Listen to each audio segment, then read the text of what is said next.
What's up, guys? So I don't do player of the week reviews very often, but if I do one, it's usually because it's a good player of the week, and I think this one is very good as well. So we're going to start off with Fred.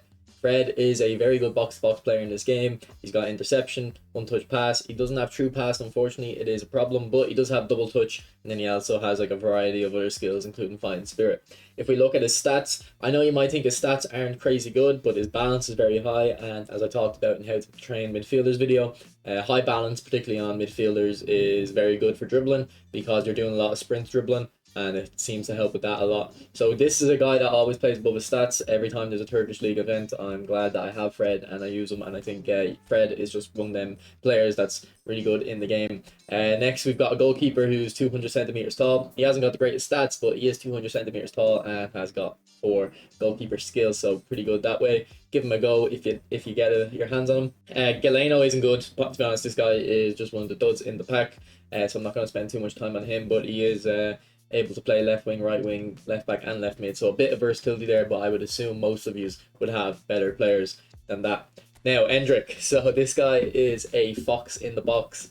Is he a bit like Romario? He kind of is, although he doesn't have double touch, which would make him like really like Romario. So that is an issue. But he doesn't have double touch, but he does have something better than Romario. He has very high weak foot. That's going to be very good on Endrik. For a fox in the box, especially, just because fox in the box is usually a type of player that isn't good at dribbling and is just there to finish. Romario is an exception to that. Think of like Van Basten, Haaland, they're kind of fox in the box players. So Endrik is like that. With a very high weak foot and the 86 finishing, so obviously they'll go to 89 with the boost. But he's got decent balance and decent dribbling stats, so he will be actually a decent player. I'm actually kind of happy that they made him a fox in the box instead of a deep line forward, because he doesn't have a high enough dribbling for deep line forward, which is his GP card, or passing. But as a fox in the box, I can see this guy being quite effective. Now, Marcus Llorente, just kind of the bulldozer, and look at his versatility. He can play pretty much everywhere. So he actually has got pretty much all the skills you need. He has got track back, interception, and true passing. Doesn't have a one-touch pass, unfortunately. So in centre mid, he might be a little bit of an issue if you're trying to play a possession style of play. But if you're trying to play a possession style of play, I don't think you'd use a player like Marcus Llorente. This guy you're using for his kind of physical ability and his ability to kind of get up and down the pitch and cause havoc. Kubo is really good in this game. He has his own kind of finesse shot animation. So if you've ever used Dybala,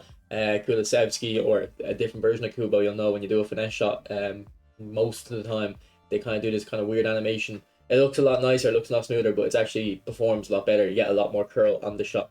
So Kubo's one of them players that's always good in the game, and he is a creative playmaker, not a winger, like a prolific winger or a roaming flank. So you can play him attacking midfield, and you'll still have a play style active, and also if you play on the right. And he does have super sub as well. Got pretty much all the skills. He is missing acrobatic finishing and first time shot though.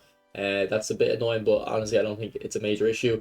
First time shot, you wouldn't really be hitting many first time shots with Kubo, because as I said, he has that finesse shot that you want to make use of.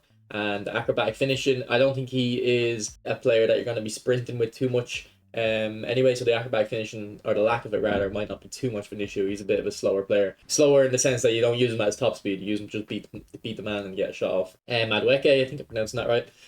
He looks okay. He has got very high weak foot. He doesn't have flip flap though, so he doesn't have the level 3 double touch. But honestly, I think he's a good player, a fine winger.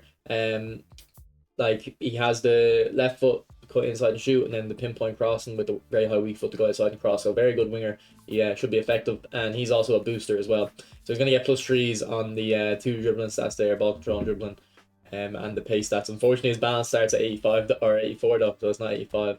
They can't get the boost there. Barcola, similar story. Just a winger for if the other side. Although this guy can play centre forward, and this guy Barcola has acrobatic finishing, first time shot, double touch, no true passing unfortunately. But he does have gamesmanship, so he honestly will be a very effective player. He's quite tall as well, so from someone like me, these guys wouldn't get in my god squad, but you know, on the RTG account, the free to play account, This is a very good pack, so I'm going to go on that account after and spin. Romero, one of the best players, or sorry, one of the best centre backs in the game. Non-legend anyway, got amazing skills. I've talked about that in, I think it was, I ranked every player that came out in those packs, like the national packs, the England pack, the Messi pack, the Griezmann pack, all those, and Romero was very high on that list. So this guy is a really good centre back, perfect destroyer. Kvaratskhelia, or Skelia maybe. This is a very interesting card. An AMF. I think this is the only version of Kvaradona that can play in the middle. Off the top of my head, I don't remember ever seeing a Kvaradona play an attacking midfielder. So this is a very good card. Honestly, he's a very good player in this game. He's surprisingly good at shooting, I find. He has got decent kicking power and finishing. Not an amazing, but it is pretty good. So the only skill he's really missing is acrobatic finishing. I think if you give him you can't give it to him, but if Konami gave him acrobatic finishing, he'd be a top tier card.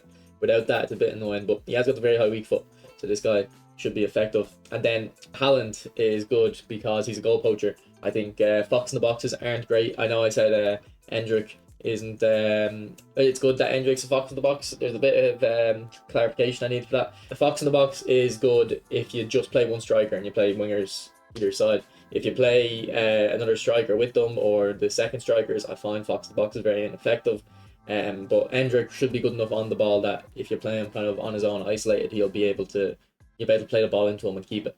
Whereas someone like Haaland, he wouldn't have the stats for that if he was a Fox in the box. So because he's a goal poacher, you can play him with strikers beside him more narrow, and it should be more effective. And then they've given this Haaland one-touch pass. I usually don't recommend one-touch pass on strikers because I usually don't recommend strikers like this with this type of build, but because he isn't great on the ball, if you play it up to him, you want to kind of give it back to someone straight away. The first time shot should be effective on him. I tried a one-touch pass, and he has got first time shot and acrobatic finishing, so he should be a good player. Unfortunately, he doesn't have super sub, which usually Haaland does, but this one means you can just start this Haaland instead of taking him off the bench. So overall, I think this is actually a good player of the week, and I would recommend spinning it.